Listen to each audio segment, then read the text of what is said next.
Salam jumpa kembali dengan channel Info Mapel. Channel yang menyajikan mata pelajaran. Jangan lupa like dan subscribe, agar kamu gak ketinggalan berita terbaru. Kali ini kami akan membahas mata pelajaran bahasa Indonesia, yaitu mengenai teks prosedur. Adapun cakupan materinya antara lain: 1. Pengertian teks prosedur. 2. Tujuan teks prosedur. 3. Ciri-ciri teks prosedur. 4. Jenis-jenis teks prosedur. 5. Struktur teks prosedur. 6. Kaidah kebahasaan teks prosedur.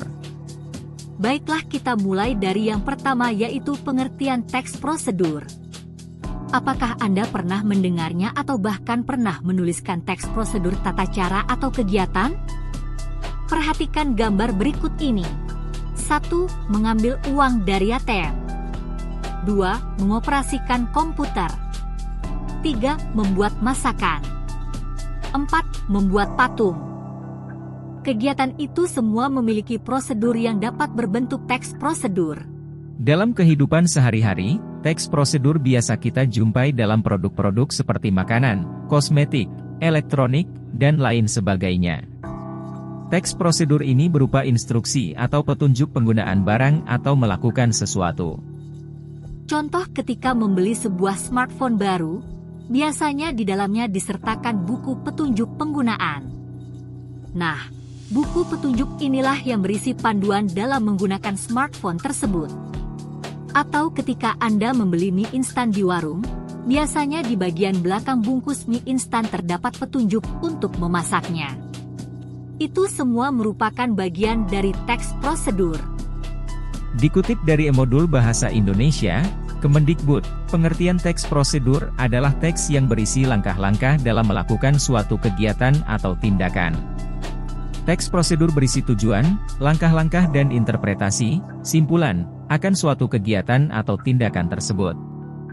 Menurut Kosasih, teks prosedur adalah suatu teks yang berisi langkah-langkah aktivitas atau kegiatan untuk menyelesaikan suatu pekerjaan. Sedangkan menurut Kamus Besar Bahasa Indonesia, KBBI, teks prosedur adalah teks yang berisi cara untuk membuat atau melakukan sesuatu.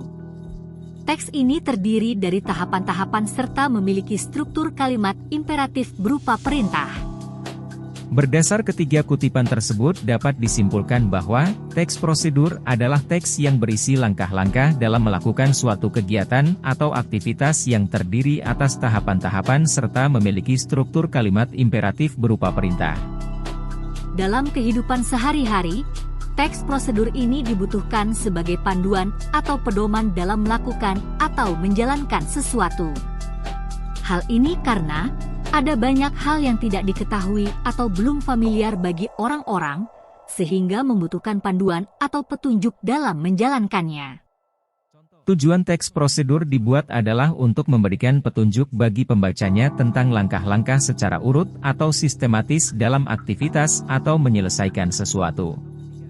Misalnya seorang ingin membuat nasi goreng, namun ia belum tahu cara membuat nasi goreng yang baik. Sehingga ia butuh petunjuk dan panduan cara memasak nasi goreng yang enak. Anda bisa dengan mudah mengenali sebuah teks prosedur apabila menemukan ciri-ciri teks prosedur berikut ini. 1. Menggunakan kalimat perintah atau imperatif. Penggunaan kalimat dalam teks prosedur umumnya menggunakan kalimat perintah yang lugas. Hal ini karena teks prosedur berisi instruksi untuk melakukan sesuatu. 2. Terdapat panduan langkah-langkah. Ciri paling utama dalam teks prosedur adalah adanya panduan dan langkah-langkah berisi poin-poin yang harus diikuti atau dikerjakan. 3. Menggunakan kata kerja aktif. Teks prosedur juga biasanya banyak menggunakan kata kerja aktif yang menunjukkan sebuah tindakan seperti membuat, menggoreng, memotong, menekan, memasang dan lain sebagainya. 4. Menggunakan konjungsi atau kata penghubung. Di dalam teks prosedur juga umumnya menggunakan kata penghubung yang bertujuan menjelaskan urutan melakukan sesuatu. Contohnya kata-kata seperti, kemudian, selanjutnya, lalu, dan lain-lain. 5. Terdapat aturan dalam hal bahan atau kegiatan. Teks prosedur juga biasanya memiliki aturan dalam hal bahan atau kegiatan yang akan dibuat atau dilakukan. Hal ini dimaksudkan agar pembaca tidak bingung dalam ukuran bahan, kalau itu membuat atau menggunakan sesuatu serta aturan pelaksanaan yang benar, kalau itu suatu kegiatan. 6. Menggunakan kata keterangan. Ciri-ciri teks prosedur lainnya juga banyak menggunakan kata keterangan untuk menjelaskan sesuatu dengan lebih rinci. Kata keterangan tersebut bisa berupa waktu, tempat, alat, atau bahan yang digunakan. 7. Terdapat isi kegiatan yang dilakukan secara urut atau sistematis. Sistematis artinya berurutan. Dalam teks prosedur masing-masing poin dan langkah tersebut dibuat secara berurutan agar mudah untuk diikuti oleh pembacanya. Selanjutnya jenis-jenis teks prosedur. Berdasarkan isi dan tujuannya teks prosedur ada dua yaitu 1. Teks untuk menggunakan sebuah alat atau benda. Jenis teks prosedur yang pertama yaitu berisi prosedur ataupun langkah-langkah yang menjelaskan penggunaan benda ataupun alat tertentu. Lalu, bisa juga untuk menjelaskan mengenai penggunaan beberapa bahan secara lengkap dengan takarannya. Sehingga isi dan tujuan dari teks prosedur jenis ini bertujuan untuk menjelaskan pembuatan suatu hal. 2. Teks untuk melakukan suatu kegiatan. Jenis teks prosedur ini sering digunakan untuk menjelaskan mengenai kebiasaan dan sifat yang bermanfaat untuk banyak orang. Jadi, teks prosedur tidak selalu berisi tentang proses pembuatan suatu benda ataupun alat. Tapi bisa digunakan untuk menjelaskan tentang kegiatan serta kebiasaan baik. Berdasarkan tingkat kerumitannya teks prosedur ada 3. 1. Teks prosedur sederhana, yaitu teks yang berisi panduan atau cara melakukan sesuatu secara singkat. Biasanya terdiri dari beberapa langkah saja dan prosesnya tidak susah untuk diikuti atau dipraktikkan. Contoh, cara membuat sop ayam, cara membuat tumis kangkung, cara mengganti baterai remote, cara shutdown komputer, dan lain-lain. 2. Teks prosedur kompleks, yaitu teks prosedur yang berisi langkah-langkah melakukan sesuatu yang lebih rumit dan panjang. Teks yang berisi banyak langkah atau tahapan yang bersifat rumit dan cukup kompleks. Para pembacanya harus teliti dalam membacanya. Contoh cara membuat paspor, cara menggunakan aplikasi CorelDRAW, dan lain-lain. 3. Teks prosedur protokol, yaitu teks prosedur yang langkah-langkahnya tidak kaku. Urutan langkah-langkah bisa dilakukan tidak sesuai urutan, sehingga dapat mengerjakannya dari mana saja, yang penting tujuan akhirnya sama. Contoh, cara memasak mie instan.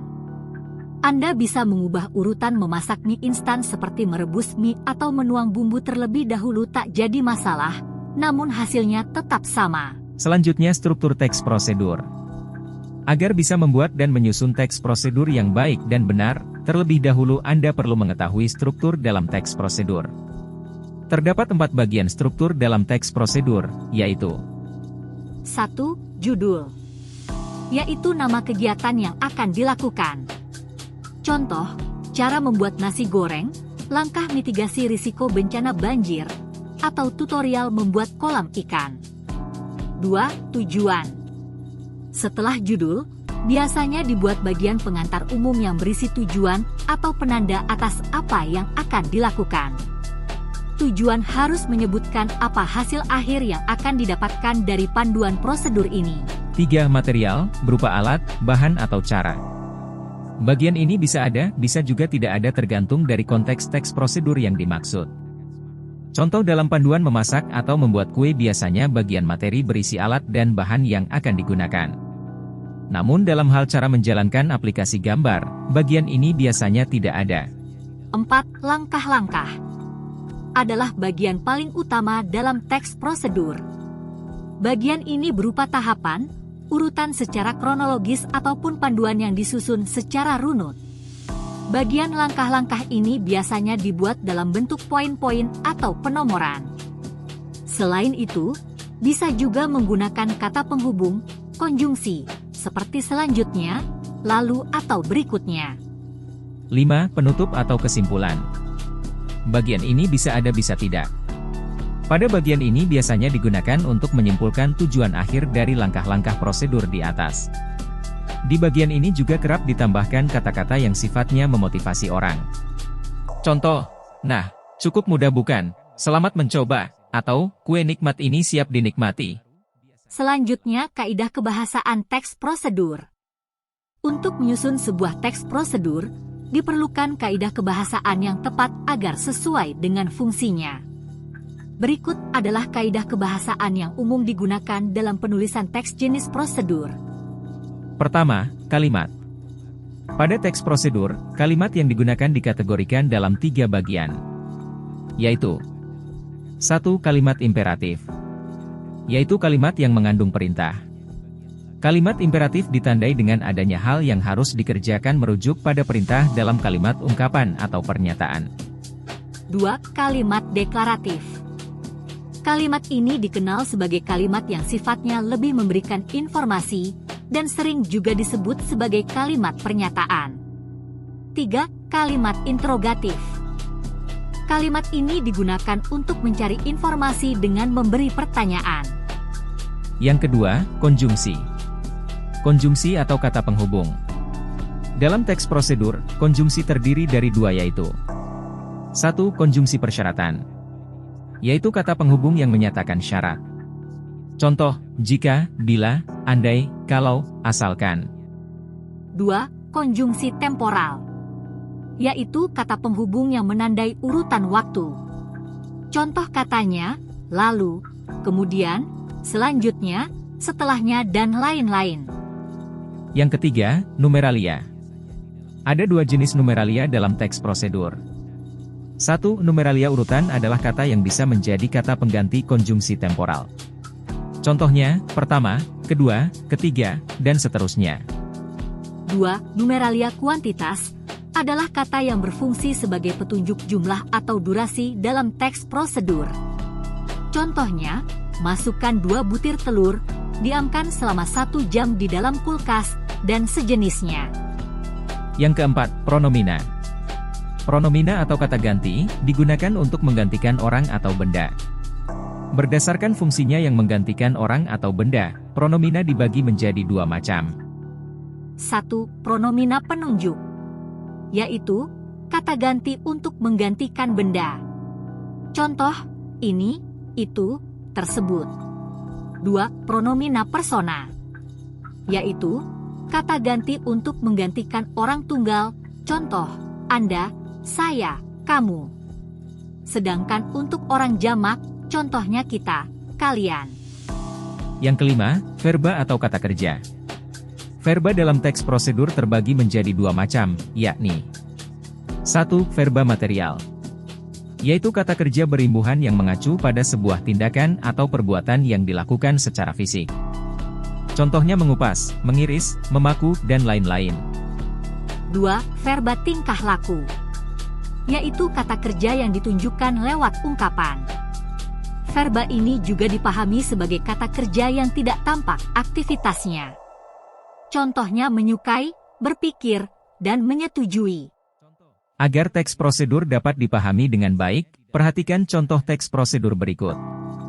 Contoh pertama, merupakan teks prosedur jenis sederhana dan merupakan jenis penggunaan alat atau benda. Hal ini ditandai dengan strukturnya yang sederhana, hanya terdiri atas judul, tujuan dan beberapa langkah-langkah kerja saja. Walau sederhana, teks prosedur ini sistematis dan memiliki kaidah kebahasaan, yaitu pada langkah-langkah kerja yang menggunakan kalimat imperatif atau perintah.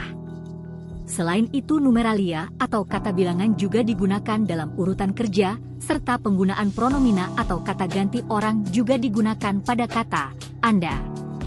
Adapun penggunaan konjungsi temporal atau kata hubung urutan waktu juga digunakan, yaitu pada kata selanjutnya. Dan tidak lupa penggunaan verba material atau kata kerja berimbuhan, pada teks prosedur ini juga digunakan, yaitu pada kata menekan, menggeser, mematikannya dan lain-lain. Selain itu, penggunaan kalimat interrogatif juga digunakan untuk memastikan pembacanya sudah paham, yaitu pada kalimat, cara tersebut sangat mudah bukan? Contoh kedua merupakan jenis teks prosedur protokol dan jenis penggunaan alat atau benda. Hal ini ditandai dengan strukturnya yang sederhana dan tidak kaku, misal pada langkah ke-8 dan ke-9 apabila terbalik tidak menjadi masalah atau tidak mengubah tujuan akhir. Teks prosedur ini cukup sistematis dan memiliki kaidah kebahasaan, yaitu pada kalimat langkah-langkah kerja yang menggunakan kalimat imperatif atau perintah. Selain itu, penggunaan kalimat interrogatif juga digunakan untuk memastikan pembacanya sudah paham atau belum, yaitu pada kalimat, cara tersebut sangat mudah bukan? Numeralia atau kata bilangan juga digunakan dalam urutan kerja, serta penggunaan pronomina atau kata ganti orang juga digunakan pada kata Anda. Adapun penggunaan konjungsi temporal atau kata hubung urutan waktu juga digunakan, yaitu pada kata setelah itu. Serta konjungsi persyaratan juga digunakan, yaitu pada kata jika. Dan tidak lupa penggunaan verba material atau kata kerja berimbuhan pada teks prosedur ini juga digunakan, yaitu pada kata mengklik, menghidupkan, mematikan, dan lain-lain.